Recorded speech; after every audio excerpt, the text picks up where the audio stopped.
একা একা বসে চুপে চলে জন্মদিনে তো নিলেই হয়ে যায়। মা সুস্থ থাকলে সবকিছু করে রাখে, এসে শুধু বসে পুজোটা দিয়ে নি, তো বুঝতে পারি না ব্যাপার।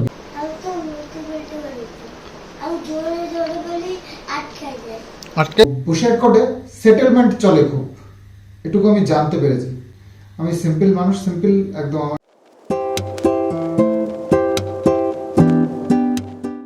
শুভ সকাল বন্ধুরা, আজ বাড়ি যাওয়ার পালা।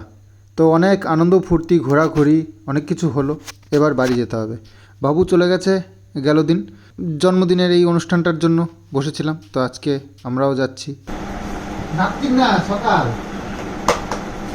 সকাল হয়ে গেলে সকাল যেতে পারতাম না, নাতিরে যাবো কেন? হ্যাঁ, সকাল যেতে পারতাম না, সকাল হয়ে গেছে তো, তাদের দেরি করো না।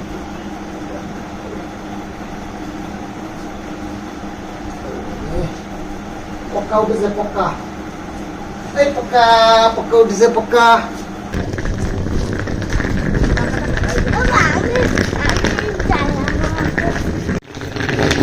সমান জায়গা দিয়ে যাও, সমান জায়গা দিয়ে, সমান জায়গা দিয়ে যেতে হয়, ভাঙা জায়গা দিয়ে গেলে পরে উল্টে যাবে। তো ফাঁকায় ফাঁকায় যাওয়ার জন্য আমরা একটা প্ল্যান করি সকালবেলায় মামাবাড়ি থেকে যাওয়ার সময়, এখন ইদানি। তো সেটা হচ্ছে কি বনগা হয়ে রানাঘাট হয়ে তারপর রানাঘাট থেকে বাতকুল্লা। তো এই দিকটা ফাঁকা পাওয়া যায়, এখন শিয়ালদার দিকে যেতে গেলে ভিড় হবে, তো সেই কারণে।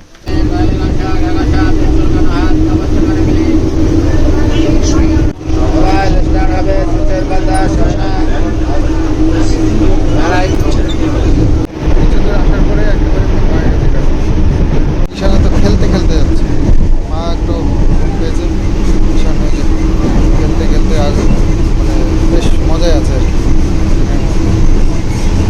পুরো ফাঁকা চারদিকটা।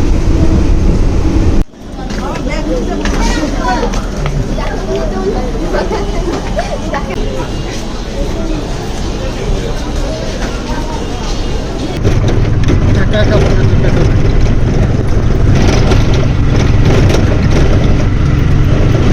পেছনে বসতে খুব ভালো লাগে।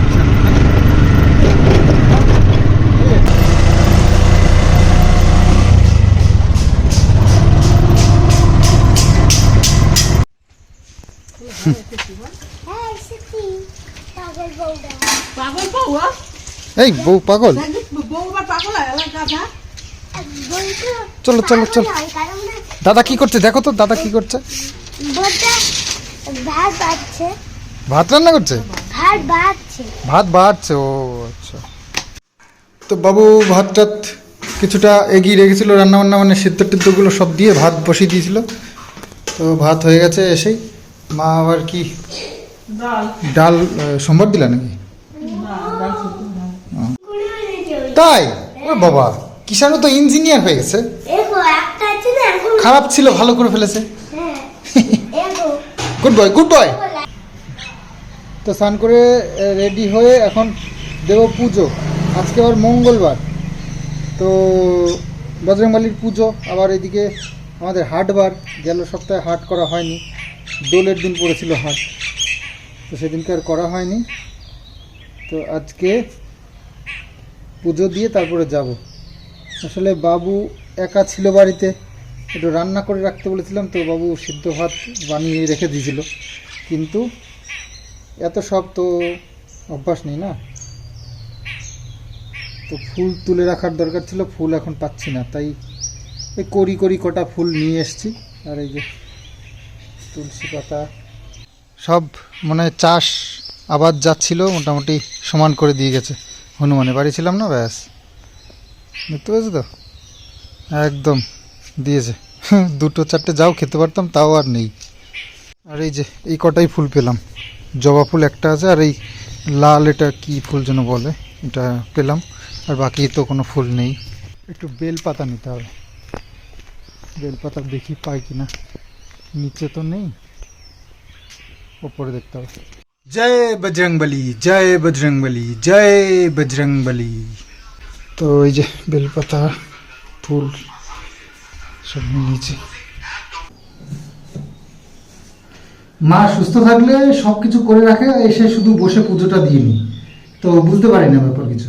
তো এখন বুঝতে পারছি যে নোংরাও থাকে, পুজো দেওয়ার আগে পরিষ্কারও করতে হয়, মোছামুছিও করতে হয় ঘর। তো সেটাই হচ্ছে ব্যাপার। তো খুব মুশকিল, সব কিছু সামলানোটা খুব মুশকিল।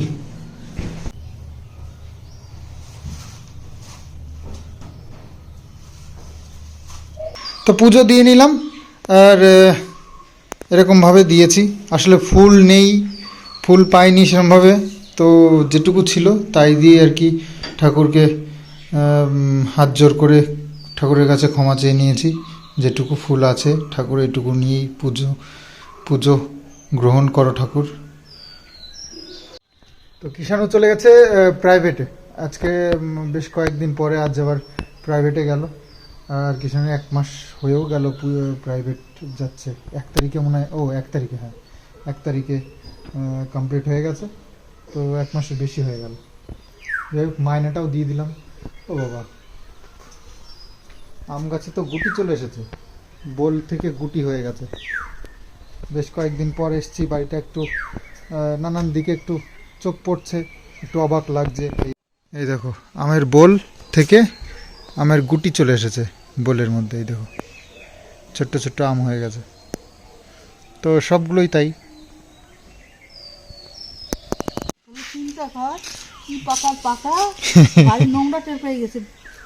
কিষাণ না, আসলে এই জায়গাটা দেখে দাদা একটু বাড়িটাও পরিষ্কার করে রাখতে পারে না, কি নোংরা হয়ে গেছে বাড়িটা, কি করেছে। তো এই জায়গাটা তো পরিষ্কার করেছে। ওই পাশ এই দিকটায় নোংরা মানে রয়েছে একটু। বাবু ওই সামনেটা দিয়ে একটু ঝাড়টার দিয়েছে, একটু কমেছে। তো কিষাণু এসেই যখন নোংরা দেখে না তো ওরকম নোংরা, মা থাকলে তো পরিষ্কার করেই রাখে। তো সেটাই কিষাণু একটু অবাক হয়ে গেছে, আর অবাক হয়ে বলে গেছে কিষাণুদের বাড়িটা কি নোংরা, কিষাণুরা কি বাড়ি নেই। আর একটা কথা তোমাদেরকে বলে দিই, আমরা সুন্দরবন থেকে যে মধুটা কিনেছিলাম হাফ দামে 350 টাকা করে, যেটা 600 টাকা করে বিক্রি করছে ওরা বলে। তো সেই মধুটা 500 নিয়ে এসেছিলাম। কিষাণুর কাশি হয়েছিল ওখানে থেকে, তো লাস্টের দিন বেশ ভালোই কাশছিল। মামা বাড়িতে যখন আসি, যেদিনকে আমরা ওখান থেকে ফিরে আসি আর কি, তো আসার দিনকে তো কিনেছি সকালবেলায়, তো ওকে ওখান থেকেই 1 ঢাকনি খাইয়ে দিয়েছিলাম। ও বাবা, বাড়ি আসতে আসতে কাশি মানে কমে গেছে। তো দেখলাম মধুগুলো সত্যিই ভালো মধু, মানে গুণ আছে মধু। 1 ঢাকনি খাওয়াতেই কাশি কমে গেছে। তারপরে মামা বাড়ি থেকে আসার সময় যে আজকেও সকালবেলা 1 ঢাকনি খাইয়ে নিয়ে আসলাম। তো মোটামুটি ঠান্ডা এখন কন্ট্রোলে আছে ঠান্ডা, তবে কম, আর কাশি নেই একদম। তো মা চলে গেছে বাজারে, আমিও যাই গাড়ি নিয়ে, নাহলে হাতে করে আনা মুশকিল। হাটের থেকে একটু বেশি বেশি কেনাকাটা করতে হয়, তো সেই জন্য খাওয়া দাওয়া করে নিলাম। সকালে ওই বাবু রান্না করছিল, তো ওটাই আর কি বেশি করেই করেছিল। তো দুপুরেও হয়ে গেছে আমাদের ভাত, আলু সিদ্ধ আর ডাল, মুসুরির ডাল, না মটরের ডাল মনে হয়, হ্যাঁ মটরের ডাল। মুসুরির ডাল তো খাওয়া যাবে না মঙ্গলবার আজকে। তো রাস্তা তো আমাদের এখনও পর্যন্ত কমপ্লিট হয়নি, ড্রেসিং করেই রেখে দিয়েছে, এখনও পিচ ঢালেনি।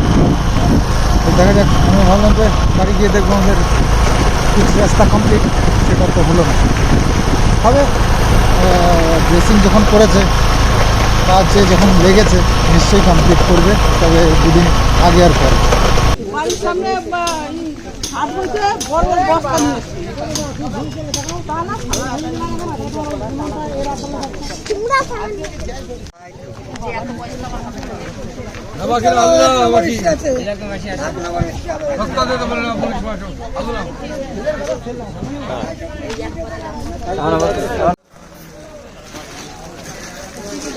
বেশ 2 ব্যাগ ভর্তি হয়ে গেছে বাজার,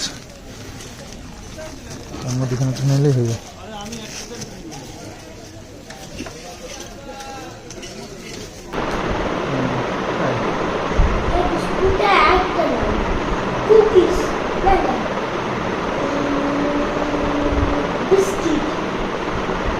কুকিজ বিস্কিট আলাদা হয় বাবা।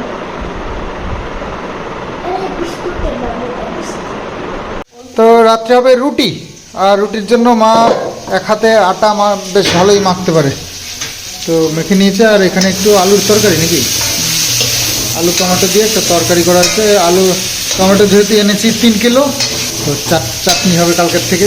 টমেটোর চাটনিটা এতই ভালো যে একদিন রান্না করে রাখলে 3-4 দিন খাওয়া যায় রেখে রেখে, কারণ টমেটোর চাটনি অ্যাকচুয়ালি নষ্ট হয় না। তো ভালো, বেশ একদিনে রান্না করে রাখলে একটু একটু করে খাওয়া যাবে। আর খাওয়ার পরে একটু টমেটোর চাটনি বা যে কোনো চাটনি খেতে বেশ ভালো লাগে, মুখের রুচিটা ফিরে আসে, সুন্দর লাগে। তো যাই হোক, রুটিটা বানাতে হবে, মার তরকারিটা হয়ে গেলে। কিষানুর পড়াশোনার ছুটি হয়ে গেছে, পড়াশোনা শেষ। চল তাহলে রুটি বানাবো বলছে। ঠাম্মি তো রুটি বেলতে পারে না, তাই ঠাম্মিকে রুটি বেলে দিতে হবে না?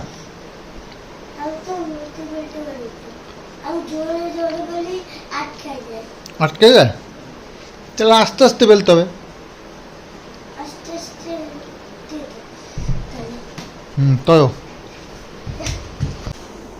তো হাটের থেকে আজ বেশ কিছু কেনাকাটা করা হয়েছে। একটা বিস্কিট, বাদাম বিস্কুট, আর আনা হয়েছে 3 কেজি টমেটো।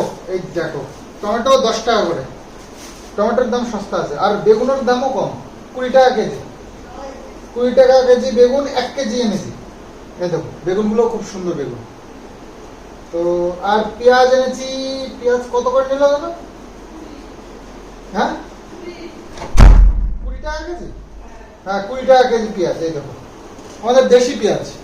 এই পেঁয়াজগুলো আমাদের এই পাশের গ্রামেই চাষ হয়। তো এটা 1 কেজি পেঁয়াজ আনা হয়েছে। আর আদা 320। আদাটাও দাম কম।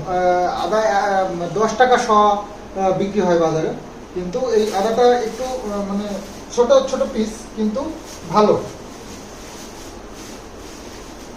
পিসগুলো একটু ছোট কিন্তু ভালো। তো 10 টাকা শ কিনতে দেবো কেন, 320 টাকায় হয়ে গেল। আর মা একটু ওই ফোড়ন টোড়ন দেওয়ার জন্য সাদা সর্ষে নিয়ে এসছে, একটু চিনি এনেছে, একটু খাবার টাবারে দেয় রান্নায়, মোটা মোটা চিনি, ওর 40 টাকা কেজি।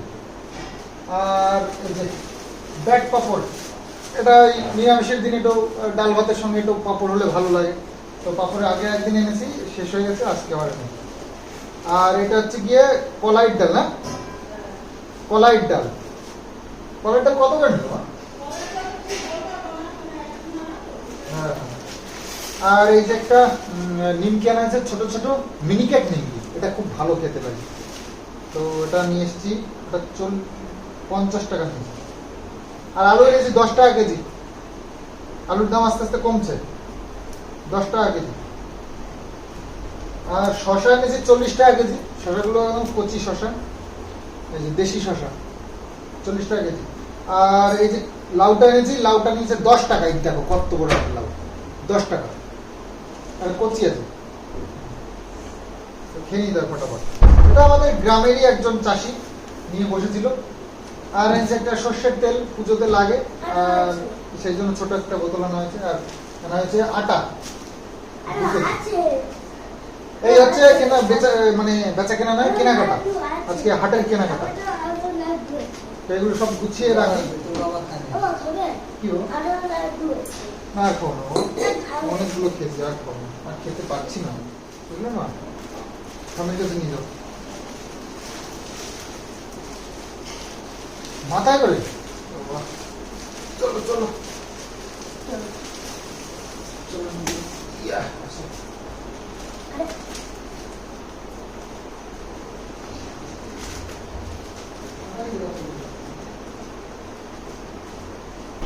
তো সকাল সকাল খাওয়া দাওয়া করে আবার ঘুমিয়ে পড়তে হবে, তার কারণ কালকে আমার আছে আর এক জার্নি। আর সেটা হচ্ছে গিয়ে কেস। তো বসিরহাটে যেতে হবে, কেসের ডেট কাল।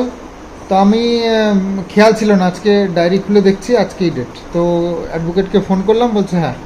তো অ্যাডভোকেটরাই ইনফর্ম করে, কিন্তু আমার ভাগ্যিস লেখা ছিল ডেটগুলো। তো সেই কারণে আমি জানতে পেরে ফোন করে জানতে পারলাম যে হ্যাঁ কালকেই কনফার্ম হলাম। তো আমি যদি আগের থেকে জানতাম তাহলে মামা বাড়িতে কাল আজকের দিনটা থেকেই আসতে পারতাম, তাহলে একটু বেলা করে বেরিয়ে ওখান থেকে কোর্টের কাজটা সেরে চলে আসতে পারতাম। এখান থেকে গেলেও আর অনেক ভোরে ভোরে বেরোতো, এটাই হচ্ছে মুশকিল। তো যাই হোক, কালকে বেরোতে হবে সকালবেলায়। তো সেই কারণে একটু সকাল সকাল খেয়ে দিয়ে ঘুমিয়ে পড়ি। মা ওই যে রান্নাবান্না সব করে নিয়ে রেডি করে নিয়েছে, এবার চলো যাই খাওয়া দাওয়াটা সারি। তো খাওয়া দাওয়া করে কিষানও ঘুমিয়েও পড়েছে, আর আমি এটা গোছ গাছ করে নিই, সকাল সকাল বেরোতে হবে। 6:15 ট্রেন ধরবো, 6:15 ট্রেন ধরলে মোটামুটি 10টার মধ্যে ঢুকে যেতে পারবো বসিরহাটে। তো আমাকে এই 10:30টার মধ্যে ঢুকতে বলেছে। যাই হোক, একটু অ্যাডভান্স গেলে ওদিকে অসুবিধা নেই। তো একটু ব্যাগ নিয়ে নিয়েছি, একটু জল নিলাম। তো গোছ গাছ সব করে নিয়েছি, একদম সব রেডি করে, জামা কাপড় কি পরবো না পরবো সব। ওই স্মার্ট ওয়াচটা চার্জে বসালাম, হেডফোনটা লাগবে, তারপরে জল, তারপরে কাগজপত্র, তারপরে যা যা লাগবে আর কি সব গুছিয়ে গেছি, একদম রেডি করে এসেছি। সকালবেলা ঘুম থেকে উঠবো, ফটাফট পরবো, বেরিয়ে যাবো। 6:15 ট্রেন, তো ওই 5:45 নাগাদ বেরোতে হবে বাড়ির থেকে, বাইক নিয়ে যাবো ওখানে, হয়ে যাবে। তো হঠাৎ করেই মানে অ্যাডভোকেট আমাকে ফোন করে জানায়নি, আমার খাতায় লেখা ছিল ডেটটা, হঠাৎ এসে আমার মনে পড়লো, দেখলাম, তাই জানতে পারলাম। মানে জানি না এদের কি প্ল্যান রয়েছে, আমাকে বলছে না। আর বসিরহাট কোর্টে বেশ কয়েকদিন ঘুরলাম, তো বসিরহাট কোর্টে সেটেলমেন্ট চলে খুব, এটুকু আমি জানতে পেরেছি। তো জানি না কি চলছে আমাকে নিয়ে। আমি যে কথা বলেছি সেটা মানলে অবশ্যই সব মিটে যাবে, কিন্তু এরা ঝুট ঝামেলা যদি পছন্দ করে থাকে, অবশ্যই করে, নাহলে এতদিন এই সব নিয়ে এত ঝুট ঝামেলা তো করতোই না। তো ঝুট ঝামেলা পছন্দ করে তাই করছে। আমি সিম্পল মানুষ, সিম্পল কথা, আমি আমারটা ছাড়বো না, তোমার কাছ থেকে আমি কাড়িয়ে নেব, সেটা হয় না।